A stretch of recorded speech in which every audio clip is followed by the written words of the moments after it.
윤석열 정부에서 임명했던 심우정 검찰총장이 취임 9개월 만에 전격 사임했습니다.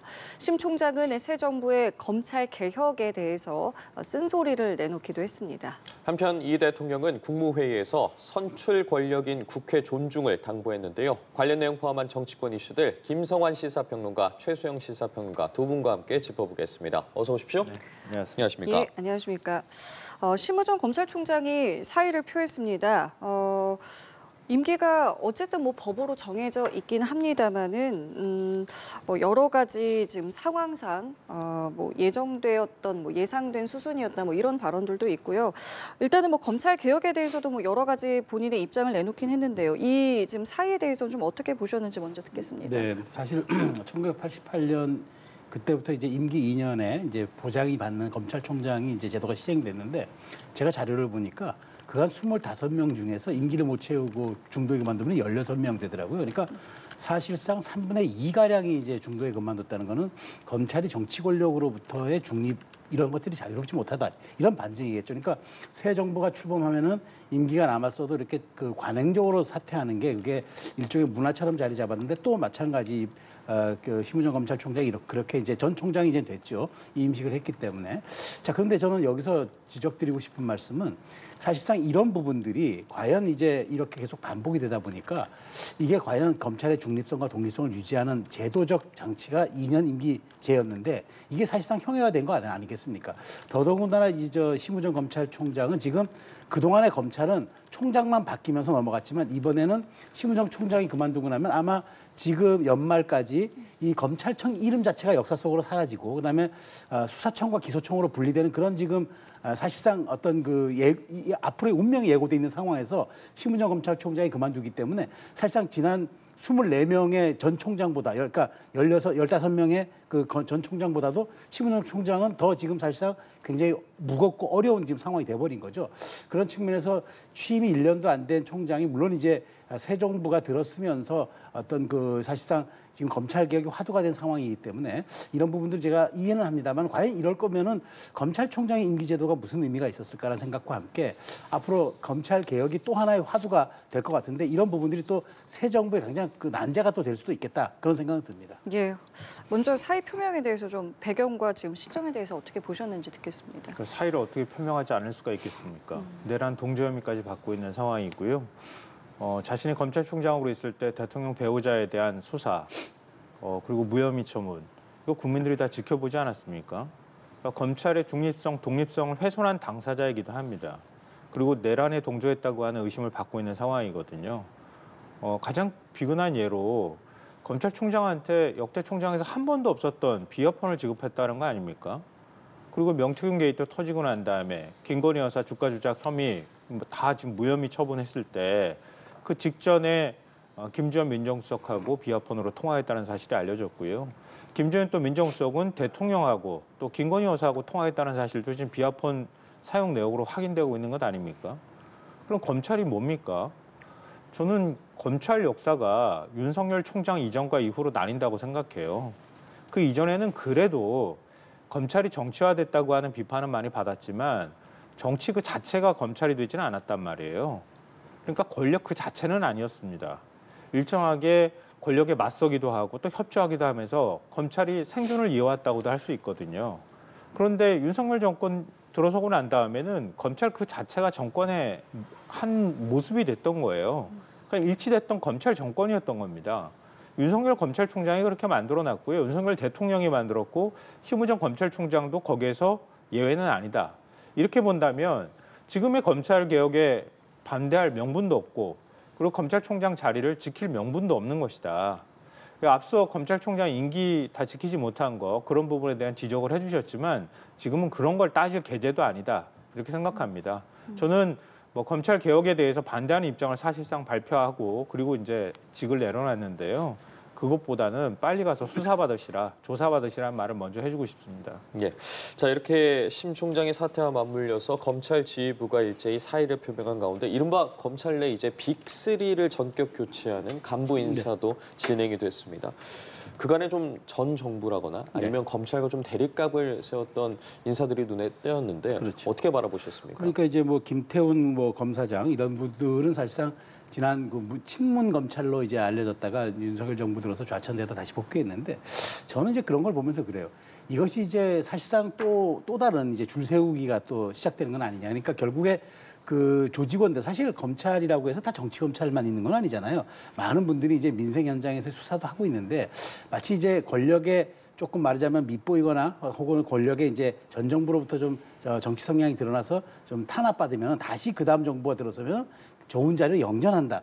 이런 것들이 이제 공식화되는 것도 같고 그다음에 이런 것들이 조직 문화로 자리 잡는 게 과연 맞겠느냐. 근데 뭐 일부에서는 검찰 내 빅3가 이제 사실상 기획통들이 왔기 때문에 뭐 그렇게까지 뭐 그 말하자면은 친문 검찰들이 다시 재등용됐다 이렇게 보기 어렵다는 생각 뭐 그런 분석은 있습니다만 그럼에도 불구하고 어쨌든 이런 부분들은 뭐 저는 뭐 이것은 인사는 뭐 인사권자의 영역이긴 합니다만은 수사와 기소 분리가 되고 그다음에 이제 이런 것들에 대해서 지금 사실상 국정기획위원회라든가 신임 법무장관이 추진하겠다 이렇게 지금 얘기하는 상황에서 이렇게 말하자면은 전임 정부 그러니까 문재인 정부에서 일종의 잘 되는 칼이라는 그런 분들이 이제 다시 또 복귀가 되는 걸 보면서 결국에는 또 이번 정부도 검찰 권력을 당분간은 뭐 수사청 기소청으로 분리하든지 간에 결국에는 자신들의 입맛에 맞는 그런 코드형 인사가 결국 될 수밖에 없지 않느냐 이런 점들은 조금 아쉽다는 그런 생각은 듭니다. 예, 검찰 개혁과 관련한 이야기가 계속해서 나오고 있는 상황에서 이번에 이루어진 인사 좀 어떻게 보셨는지 여쭤보겠습니다. 지금 말씀하신 거는 빅3 인사에 대해서 말씀하신 게 아닌 것 같고요.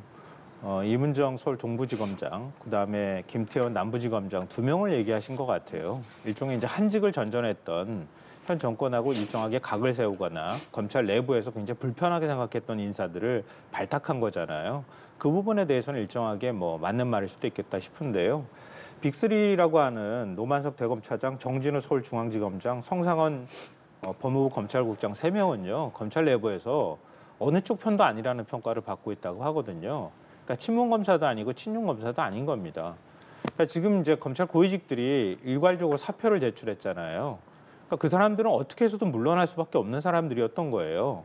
예를 들면 윤석열 정권이 뭐 검찰과 아무 관련이 없는 윤석열 대통령이 관련이 없는 인사였으면 모르겠는데 직전 검찰총장이었잖아요. 그리고 대통령이 됐어요. 되고 난 다음에 검찰 인사를 자기 친윤 인사들로 다 내버린 거예요. 그 사람들이 어떻게 그대로 남아있을 수 있겠습니까? 파면된 대통령이 그리고 또 수사의 독립성까지 다 해친 그런 사람들이 아닙니까? 그러니까 자연스럽게 사표를 낼 수밖에 없었고요. 그 다음에 들어선 이재명 정부에서는 어떻게 해야 되겠습니까? 그 사람들을 배제할 수밖에 없는 거예요. 그러니까 친윤이 아닌 검사들 배제할 수밖에 없었던 거고 그 위에 그럼 어떤 인사들을 낼 것인가 그게 관심이 될 수밖에 없었단 말이에요. 그런데 빅3 요직이라고 하는 자리에 이재명 대통령하고 관련이 있거나 아니면 친문 검사라고 하는 사람들이 아닌 검사들이 지금 임명이 됐다는 거예요. 그러니까 검찰 내부에서 볼 때도 어느 편도 아니고 잘 주목받지 못했던 실력파들이 이번에 발탁이 됐다 이렇게 평가를 하고 있다는 겁니다. 이런 면에서는 검찰이 오히려 중립성, 독립성에 기여할 수 있는 인사를 했다 이렇게밖에 평가 안 할 수 없는 상황인 것 같고요. 그리고 이문정 동부지검장의 경우에는 전 달리 봐야 된다고 생각해요. 이건 어느 개라고 보기 어려운 검사거든요. 검찰 내부에서 일종의 쓴소리를 했던 내부 고발자 역할을 해왔던 사람입니다. 검찰 자체가 일종의 기득권이 돼 있었고 자기 식구 감싸기만 해왔던 검찰 조직에서 이런 검사는 한 명쯤 있었어야 되는 거 아닙니까? 근데 오히려 더 불이익만 받고 한직으로 계속 내돌려졌던 거잖아요. 이런 검사를 중용하는 건 검찰 개혁의 측면에서도 굉장히 좋은 시그널이 될 수 있다 이렇게 보고요. 김태원 신임 남부지검장의 경우에는 김건희 여사 주가 조작 사건 그거 수사팀이 이 무혐의 처분합시다 이렇게 얘기했던데 반대한 인사잖아요. 그리고 윤석열 정권 들어서서 계속 한직으로 돌았던 사람입니다. 그러면 자기 목소리를 제대로 냈던 사람이라고 평가할 수 있잖아요. 이런 사람은 누구 편이다 아니다의 문제가 아니라 이런 사람들 자기 목소리를 내고 수사가 제대로 될 수 있도록 해주는 그런 검찰 간부들이 필요한 거 아닙니까? 그런 면에서는 2명을 발탁한 것도 나름의 사유가 있었다고 좀 봅니다. 알겠습니다. 그럼 이 부분도 좀 여쭤보겠습니다. 두 분께서 이제 검찰 개혁 에 대한 이제 언급을 좀 해주셨으니까요. 정성호 법무장관 후보자가 어제 이런 발언들을 내놨습니다. 이제 검찰 개혁에 대해서 야당도 납득할 수 있게 하겠다. 뭐 국민 눈높이에 맞게 하겠다. 그런데 이제 기구 개편을 해야겠지만 그게 검찰 폐지를 말하는 것은 아니다. 이런 이제 발언들을 내놨는데 민주당에서는 뭐 검찰 해체라던가요. 이런 이제 강한 발언들을 하고 있는데 그것과는 조금 결이 좀 다른 것 같다. 속도가 좀 다른 것 같다라는 분석이 있어서요. 네네. 개인적으로는 좀 어떻게 보셨습니까? 저도 그 동의합니다. 왜냐하면 정성호 장관 후보자죠. 임명했을 때 예. 저는 이재명 대통령이 그런 의중이 반영된 거라고 봅니다. 결국 지금 집권을 했고 야당일 때와는 다르잖아요. 야당일 때는 이재명 당시 대표가 검찰의 여러 갈래 수사를 받고 있기 때문에 검찰을 압박하는 차원에서 사실상 검찰 해체까지 이제 얘기하는 그런 상황이 됐지만 지금은 이재명 대통령이 집권을 했고 검찰청에 대한 것도 통제력을 갖고 있잖아요. 그런 측면에서 굳이 그럼 검찰을 해체까지 하고 아예 역사 속으로 날려버리느냐 그건 아마 쉽지는 않을 거라고 봐요. 다만 역할 분담과 기능 재조정에 좀 가깝다. 그렇다면은 결국 이제 우리 헌법에서 검사만 기소를 할 수 있도록 되는 기소 독점주의가 이게 있는데 그러면 이 검찰청을 사실상 해체하려면은 헌법을 바꿔야 돼요. 그렇기 때문에 그러면 기소는 뭐 이제 검사한테 맡겨야 되는데 해체할 수는 없는 거고 그러다 보니까 수사 따로 기소 따로 하는 이제 이른바 수사청 기소청으로 가서 검찰의 역할들을 좀 재조정하고 기능 조정을 하겠다 이런 뜻인데 강경한 사람들 입장 특히나 이제 강성 지지층 입장에서는 동의하기 좀 어려운 얘기긴 한데 저는 정성호 법무장관 후보자가 이런 부분들은 경륜 있게 잘 해나갈 거로 보는데 전 개혁이라는 건 이렇습니다. 개혁이라는 건 여당 때뿐만 아니라 야당이 돼서도 동의할 수 있는 그런 것들에 대한 합의가 이루어질 때 비로소 우리가 그걸 개혁이라고 합니다.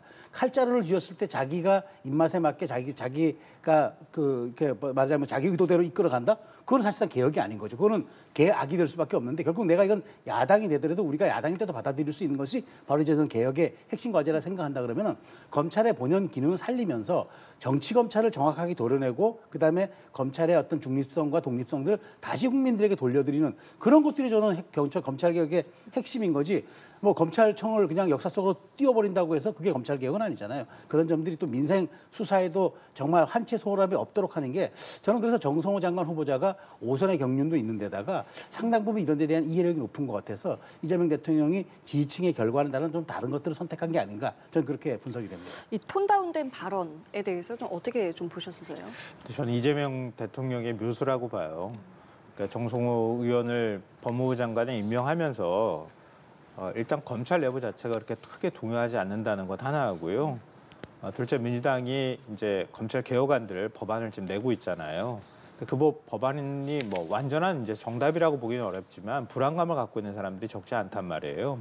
또 정성호 그 후보자가 뭐 지금도 이제 의원 신분이지만 그 동안에 개혁을 굉장히 원만하게 또 부드럽고 또 국민이 동의할 수 있는 방식으로 해야 한다는 목소리를 계속 내왔단 말이에요. 일종의 민주당 안에서도 레드팀 역할을 해왔던 인사란 말이죠. 그런 면에서 검찰 내부의 반발을 최소화하는 방식 그리고 야당과의 어느 정도 협조를 이끌어내는 그런 역할을 하기에는 굉장히 적절한 인사였다 이렇게 평가하고요. 사실 말이 아다르고 어다른 거잖아요. 그러니까 검찰 개혁을 하는데 검찰을 해체합니다라고 얘기하는 것과 검찰을 개혁합니다. 아니면 검찰의 기능을 조정해서 공소청으로 바꾸겠습니다라고 얘기하는 거는 거의 같은 얘기이지만 받아들이는 사람이 다른 의미로 받아들이는 거거든요. 이런 면에서도 국민들의 반발이나 아니면 비판 여론을 어느 정도 누그러뜨리면서 개혁 작업을 할 수 있는 그런 역할을 할 거다 이렇게 기대하고요. 지금 아까 헌법상 그 검사의 기소 독점 문제 말씀하셨는데요.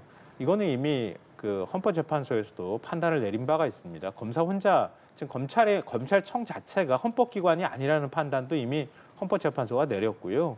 그리고 지금 고위공직자 그 수사처도 공수처도 역시 마찬가지로 검사가 있잖아요. 거기서도 사실상 기소를 할 수 있는 역할을 갖고 있습니다.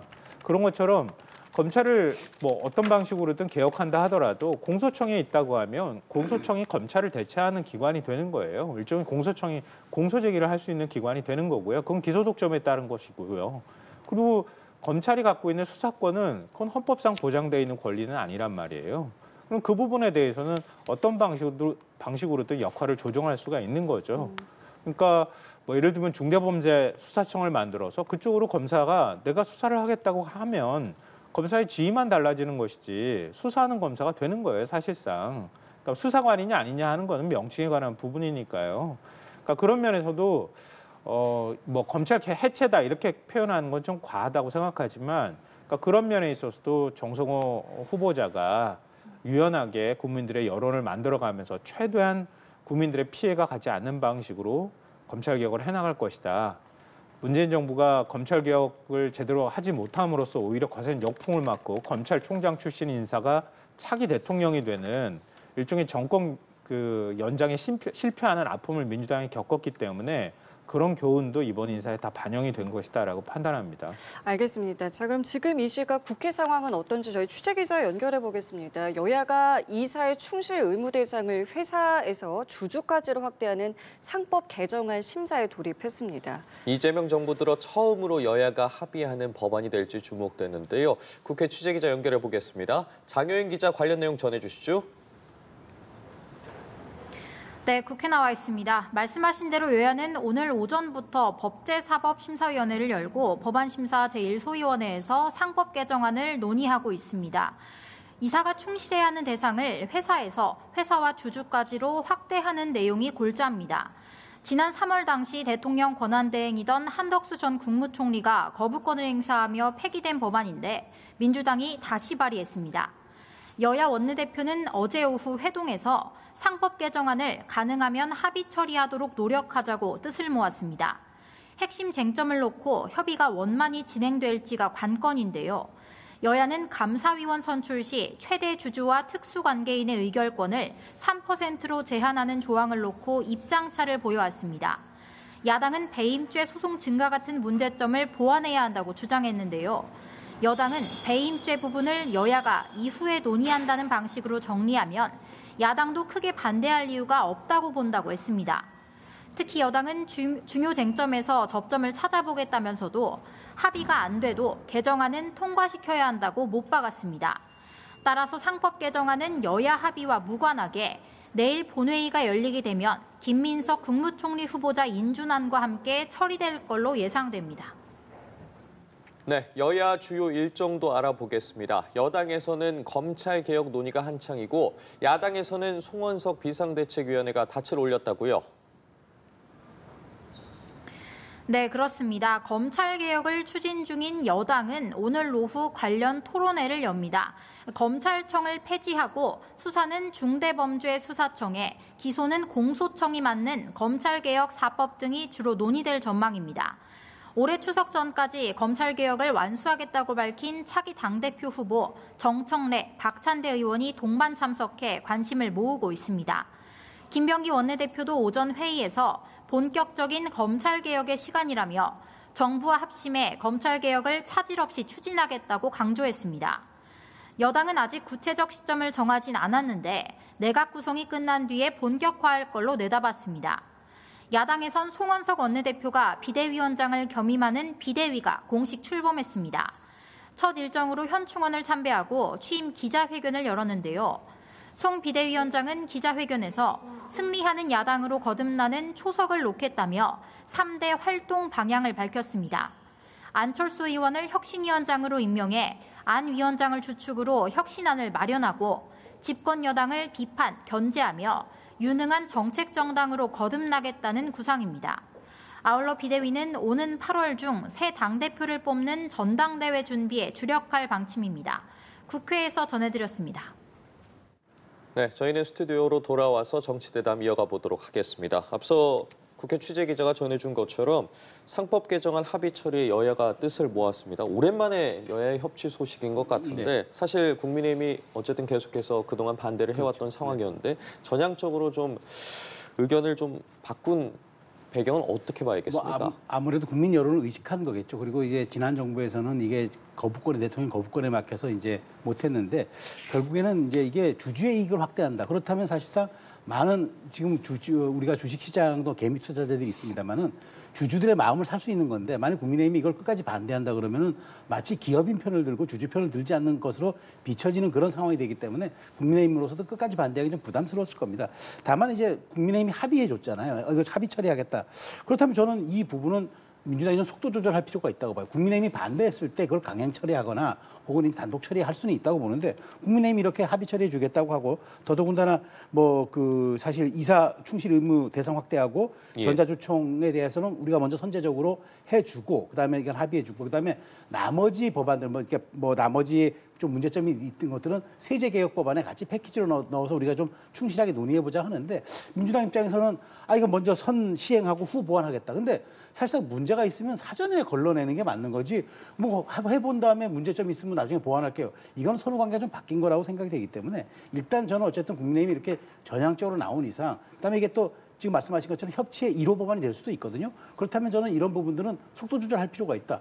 6월 국회 때 하나 7월 국회 때 하나 이게 뭐가 다르겠습니까? 그래서 저는 민주당이 뭐 내일 모레 김민석 총리 인준안이야 뭐 저는 당연히 민주당이 할 거로 생각을 하지만 이렇게 여야가 오랜만에 합의해서 하겠다 하는 거는 사전 리스크를 차단하고 그다음에 예상되는 그런 문제점들을 보완한 뒤 뭐 한두 달 정도 늦게 저는 이 부분을 시행해도 늦지 않는다. 물론 대통령 공약사항이니까 할 거라고 보지만 저는 오랜만에 야당의 협치 목소리가 난 만큼 이런 부분들은 서로 수기 과정을 조금 더 한 달이라도 가질 필요가 있겠다 이런 말씀 드리겠습니다. 정리해보면 어쨌든 국민의힘에서 이제 합의를 하기로 했으니까 당장 속도를 내서 통과하는 것만이 능사는 아니다. 민주당에서 속도 조절을 해줘야 된다고 말씀하셨거든요.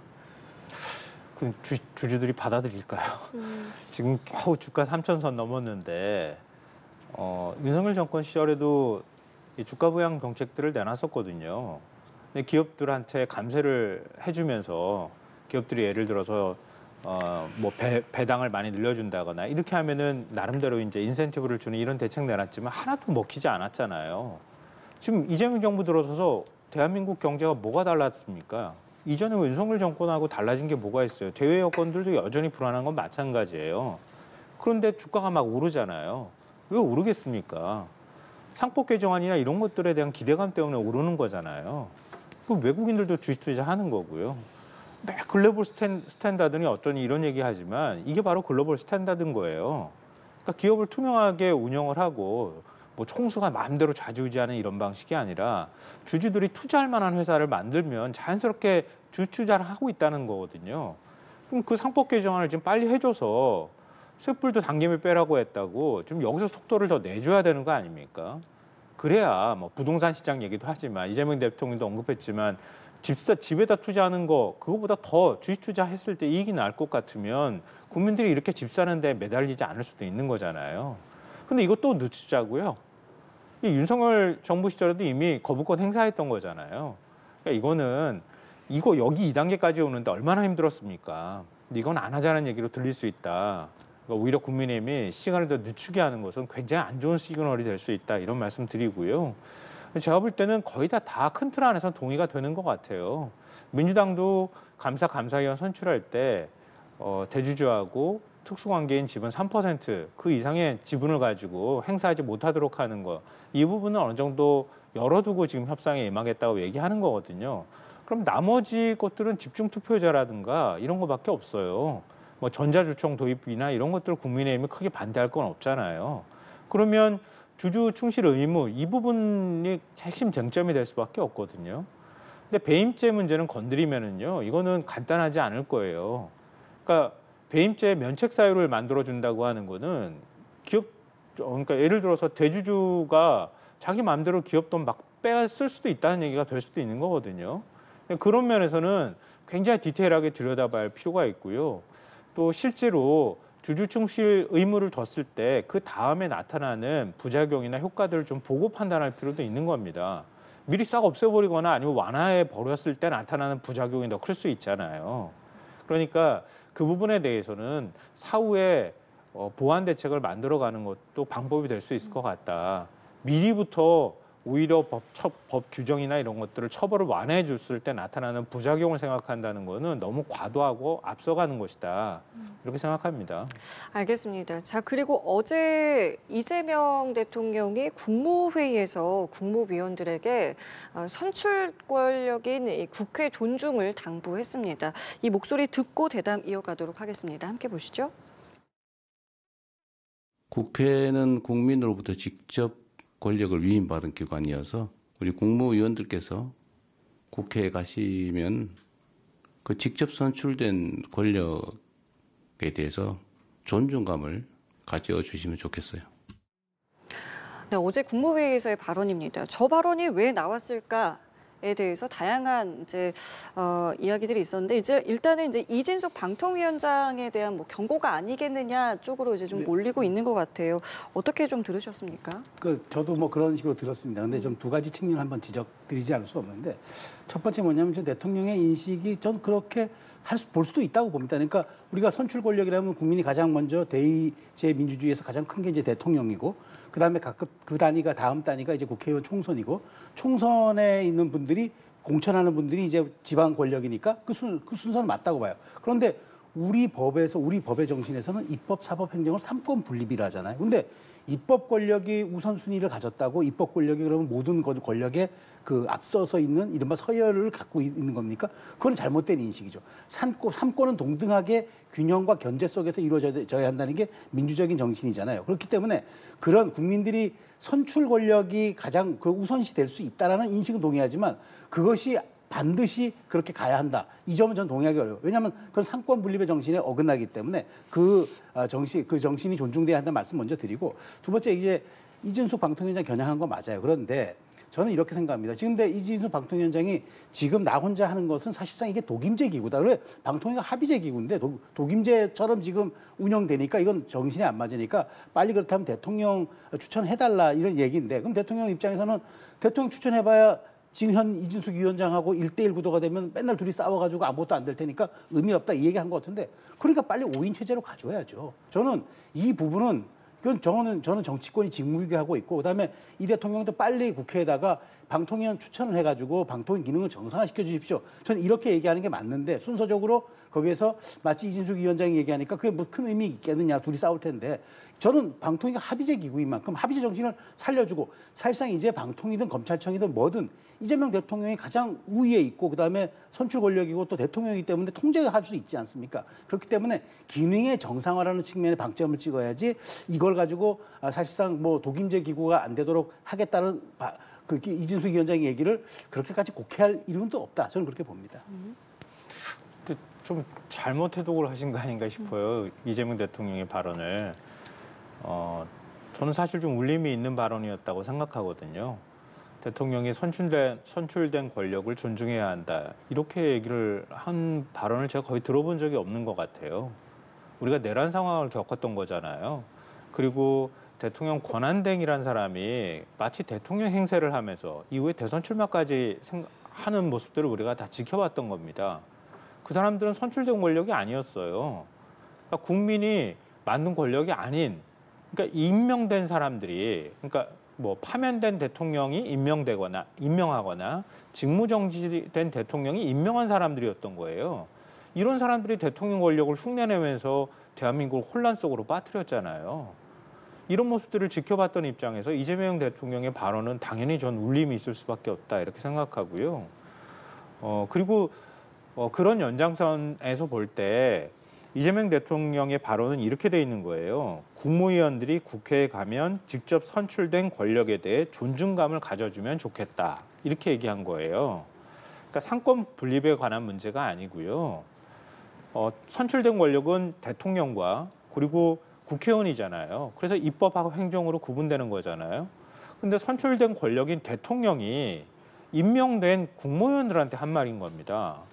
그러면 또 다른 선출된 권력인 국회의원들이 입법권을 가지고 뭔가 권한을 행사할 때 임명된 국무위원들은 당연히 선출된 권력인 국회의원들을 존중하는 모습을 보여야 하는 거죠.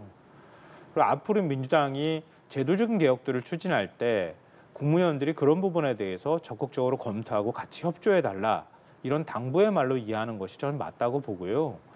둘째로는 이진숙 방통위원장을 겨냥한 발언이다라고 해석한다면 저는 이진숙 위원장은 오늘이라도 그만두시라 이런 말씀을 드리고 싶어요. 저는 대통령이 그렇게 직접 언급하지는 않았지만 이준석 위원장은 위원장 자체가 자격이 없는 사람이라고 저는 봅니다. 그러니까 만약에 자기에 대한 경고로 받아들인다면 오늘 중으로 사직서를 내시라 많은 말씀을 드리고 싶고요. 이게 좀 의미가 있다, 상징성이 있다고 보는 게 김태규 방통위 부위원장이 그 사의 표명을 했는데 어제 사직서를 수리를 했단 말이에요. 네. 그러니까 이렇게 하면서 지금 이준석 위원장만 남아있는 방통위가 됐다는 거예요. 근데 되게 역설적으로 이준석 위원장은 그 문체위에 과방위에 가서 막 의원들한테 대거리하거나 이런 모습들을 보이고 있고요. 심지어는 국무회의에 가가지고 황당한데 독임제로 방통위원장 자리를 바꿔야 된다. 방통위 기구를 바꿔야 된다. 이런 황당한 주장을 하는 거예요. 앞서 5명을 채워야 된다고 말씀하셨지만 그 방통위원장이라는 사람은 대통령이 방통위원장 임명하는 형태로 바꿔주십시오. 이렇게 황당한 주장을 하고 있다는 거예요. 이런 사람은 어떻게 둡니까? 그리고 윤석열 정권의 언론 탄압 그리고 언론 장악의 핵심적인 역할을 한 사람이에요. 이준석 위원장은. 자기가 그런 역할을 했다고 하면 자기가 오히려 물러남으로써 언론이 그동안에 방송 장악해왔던 거 그런 기억들 지워버리고 새롭게 방통위가 합의제 기구로 구성할 수 있도록 문을 열어주는 게 마땅하다. 그런 간접적인 메시지라면 이준석 위원장이 그 메시지를 잘 읽어보시길 바란다. 이런 말씀을 드리고 싶어요. 예, 알겠습니다. 오늘 두 분 말씀은 여기까지 듣겠습니다. 김성환 시사평론가, 최수영 시사평론가와 함께했습니다. 고맙습니다. 감사합니다.